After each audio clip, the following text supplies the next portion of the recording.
촌장과 한참 동안 대화를 나누다 보니 밤늦은 시간이 되어 있었다. 나는 내가 기거하는 방으로 들어갔다. 그때서야 박영식이 보내온 편지를 꺼내 읽었다. 이 과장님이 그곳으로 떠난 지도 며칠이 지났습니다. 그동안 건강하게 잘 지내고 계시겠죠? 실은 얼마 전에 사모님께서 이 과장님을 찾는 전화가 왔습니다. 그러나 이 과장님이 굳이 집에다 자세한 사연을 밝히지 않았을 것 같아 자세히 말씀드리지 않았습니다. 그러자 조만간 이곳으로 자제분들을 데리고 내려오겠다고 했습니다. 그분들이 이곳으로 내려오면 제가 모시고 가도 무방한지 알고 싶어 이렇게 연락을 드립니다. 참 이번에 저와 뜻을 같이 하는 여러분들과 함께 본사로 제출한 퇴직에 관한 의견들이 본사에서 지금 심도 있게 논의되고 있다는 소문을 들었습니다. 아무튼 좋은 방향으로 결론이 내려졌으면 좋겠습니다.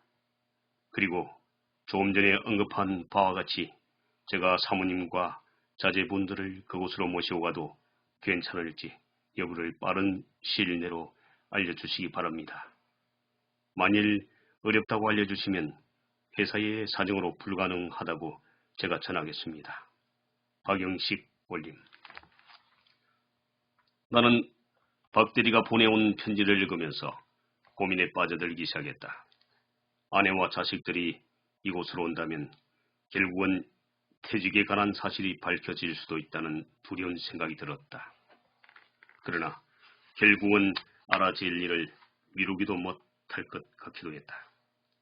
이곳으로 들어와 열흘이 지나면서 나의 마음도 예전보다 훨씬 가벼워졌고 이제는 꼭 퇴직을 당하더라도 뭔가 보람 있는 일을 찾을 수 있겠다는 생각들이 차곡차곡 쌓여갔다. 그날 나는 여러 생각들을 하면서 밤늦도록 잠을 이루지 못했다. 촌장은 이 섬 안에 살면서도 어떻게 섬 밖에서 일어나고 있는 일들을 그렇게 세세하게 읽고 있는지에 대한 경외감도 생겨났다. 그리고 그는 명상을 하면서 상대방에 대한 마음까지 읽어낼 줄 아는 독심술까지 가지고 있지 않았던가. 다음날 나는 촌장 댁에서 빠져나와 오늘은 쌍호마을을 찾아가 보기로 하였다. 막상 촌장으로부터 그곳에 관한 사정을 들었지만 궁금하기도 하였다. 쌍호마을은 선악동을 지나 바닷가를 한참이나 끼고 돌아가서야 그곳으로 가는 편말이 있었다. 선악동을 지나가면서 주변 사람들에게 겨우 물어서야 그곳에 당도할 수 있었고 유일하게 그곳으로 가는 길이 있다는 곳으로 계속하여 걸어갔다. 좌측길 가장자리엔 유자나무가 자라는 위로 울창한 숲지대가 있고 오른쪽으로는 바로 바다였다. 그 숲을 바라보니 험준한 바위산이 턱 버티고 있었다. 한참을 걷자니 이마로 땀이 삐죽삐죽 흘러내렸다. 편말이 있는 지점에서 얼마 지나지 않은 순간이었다. 길량 옆으로 나무 기둥이 박혀있고 새끼 줄로 길을 가로질러 막아놓았다. 잠시 침이 꼴깍 넘어가면서 침묵의 순간이 지나갔다. 새끼줄을 잡아채고 지나가자니 너무나 팽팽하게 묶여있어 어떻게 할까 망설이고 있는 순간 시커먼 물체가 나타나 길을 막았었다. 웬 사람이유? 나는 그의 얼굴을 바라보았다. 자네는 구렛나루 수염이 덥수룩하게 자라있는 험상궂은 얼굴이었다. 그 뒤에는 여러 명의 장경들이 각자 연장들을 들고 서 있었다. 이곳 마을에 볼 일이 있어 왔는데 좀 들어가 봐도 되겠습니까? 처음 보는 양반 같은데 어디서 왔소? 예, 신선불악에서 왔습니다. 신선불악에 살고 있는 사람들을 속속들이 잘 알고 있는데 댁을 그곳에서 본 적이 없는 것 같은데. 예, 실은 케이시에서 얼마 전에 형제 섬으로 들어와 지금은 촌장님 이시호님 집에서 유수하고 있습니다. 지금 촌장이라고 했수? 우리는 거기에 있는 촌장을 한 번이라도 촌장으로 인정한 사실이 없는데 이자가 무슨 망발을 짓거리고 있어. 그리고 한복을 입고 와 혼동되게 하지를 않나. 까딱했으면 섬사람으로 깜빡 속아 넘어갈 뻔했잖아. 이보게들 아무래도 안 되겠구만. 이자를 묶어서 촌장 나리에게 데려가야겠구먼. 그러자 그 사람의 뒤에 서 있는 사람들이 나에게 달려들어 양측에서 팔을 낚아채어 옴짝달싹 할 수 없게 만들어 보였다. 나는 이곳에서 지키고 있을 테니 자네들은 이자를 데리고 촌장 나리에게 데려가게.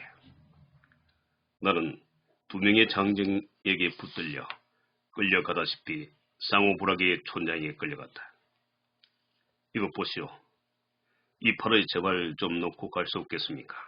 객들이 데려가는 곳으로 고분고분 따라갈 테니. 그러자 사내들은 어림없다는 듯 흥하며 콧방귀를 끼며 계속 끌고 갔다. 이거 너무 하는 거 아니오? 처음 보는 사람에게 이렇게 무리해도 되는 거요. 나는 악다구년에 서대며 그들을 따라갔다. 마을에 모여있던 사람들이 웅성대면서 우리가 가는 풍경을 바라보고 있었다. 어떤 이들은 손가락질을 하면서 웃어대기도 했다. 그렇게 한참을 끌려가다시피 따라가니 커다란 기와집이 있었고 그곳으로 나를 이끌었다. 두 장경이 문을 두드리자 그곳을 지키는 장경 두 명이 문을 열어주고 나는 상호불악의 촌장이 나타날 때까지 마당에 부복하고 기다리고 있었다. 그러면서도 집안을 살펴보니 10명은 좋게 되어 보이는 젊은 여자들이 멀리서 나를 지켜보며 숙덕거리고 있었다. 그렇게 한참을 기다리니 한복을 곱게 차려입은 늙은이가 나타났다. 어이, 김서방, 그 자는 누군가? 예, 촌장 나으리. 이자가 우리 불악의 입구에서 서성거리고 있길래 데려왔습니다. 그래도 외지에서 오신 분 같은데 그렇게 심하게 모셔왔어야 서나. 이보시오. 그런데 대근이시오. 나는 고개를 들어 상호불악의 촌장을 바라보았다. 그는 수염을 쓰다듬으며 평상에 놓여있는 의자에 앉아 나를 내려다보고 있었다. 예, 저는 얼마 전에 케이시에서 이 형제섬으로 들어온 이영호라는 사람입니다. 그래요. 그런데 이곳은 웬일로 오시게 되었소? 예, 이 섬이 경관도 수리하고 마침 신선불악과 선악불악은 다 둘러본 터에 이곳 상호불악도 둘러보게 되었습니다. 그래요. 그런데 이 섬에는 어떻게 오셨소이까? 예, 저는 케이시에 있는 A뱅크에 근무하는 사람으로 연수 차원차 이곳까지 오게 되었습니다. 연수가 무엇이요? 연수는 어떤 곳에 들러 그곳에서 새로운 것을 터득하거나 배우는 것입니다.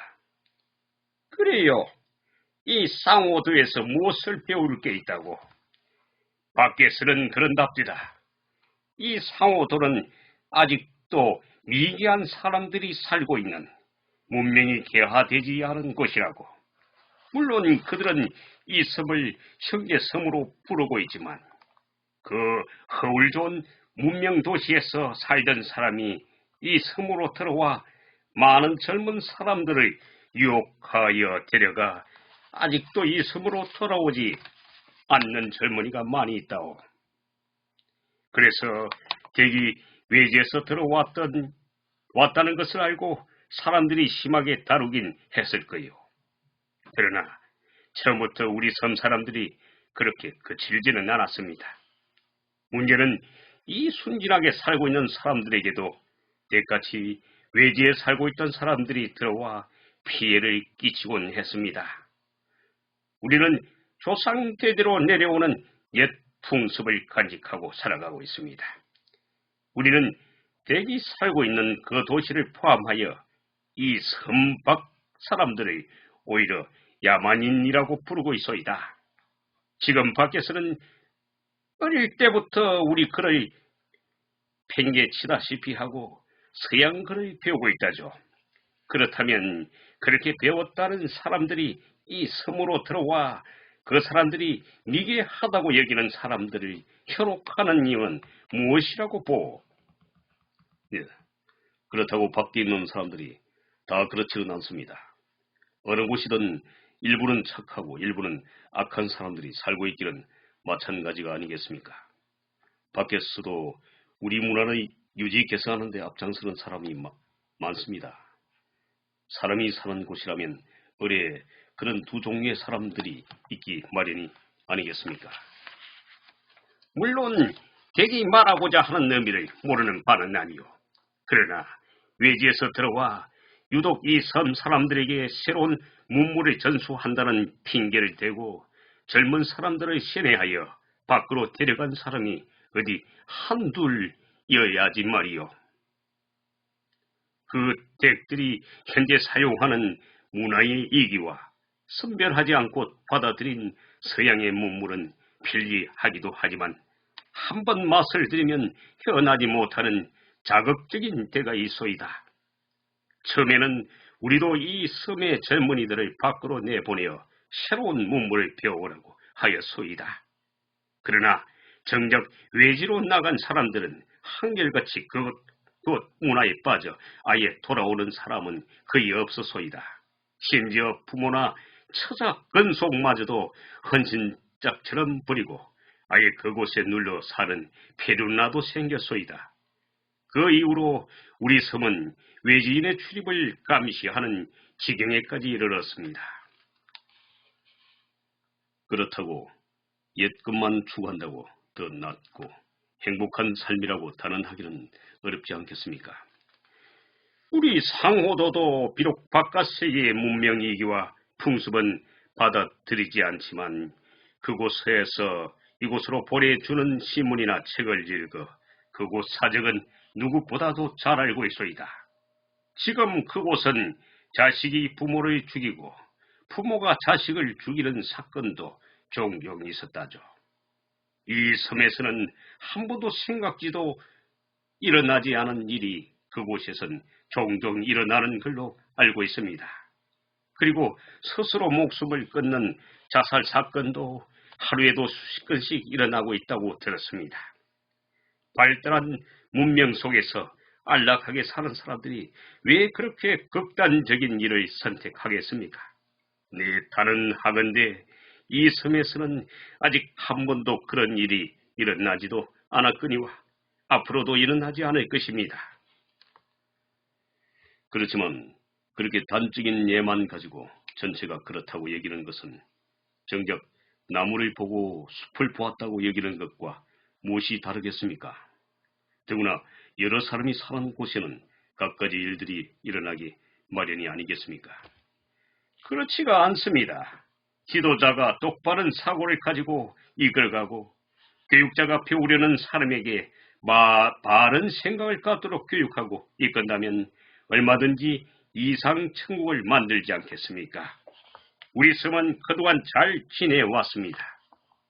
물론 처음엔 선악불악에 속해 있었던 우리 불악 중 일부가 반대 세력을 규합하여 이 섬의 옛 지명인 쌍호불악으로 만들어 지금 이렇게 옛 문화체제로 유지해 오고 있는 주 이유는 이 섬이 형제 섬으로 되고 얼마 지나지 않아 새로운 바깥 문물을 받아들이겠다는 데 대한 반발이었습니다. 우리도 처음엔 그렇게 되기를 바랬던 적도 있었습니다. 그러나 차츰 회의에 빠지기 시작했습니다. 그 우려했던 바가 조금 전 제가 말씀드린 대로 지금 바깥 세상에서 일어나고 있는 그런 일련의 예견들이었습니다. 촌장님, 일단은 이 상호불악에 들어왔으니 이곳에 사는 모습들을 구경하게 해주십시오. 촌장님이 이 상호불악이 옛 문화를 유지해가고 옛 체제의 우월성을 가지고 살아간다면 그에 따른 문화의 자긍심을 가지고 있지 않겠습니까? 그런 자긍심의 근본이 무엇인지 이번 기회에 연수할 기회를 제공하여 주시는 것이 어떠하련지요? 좋수다. 일단 이리로 올라오시오. 촌장은 나에게 일어나 평상으로 올라오라고 하였다. 그리고 김서방이라는 사람에게 붓과 먹을 가져오라고 했다.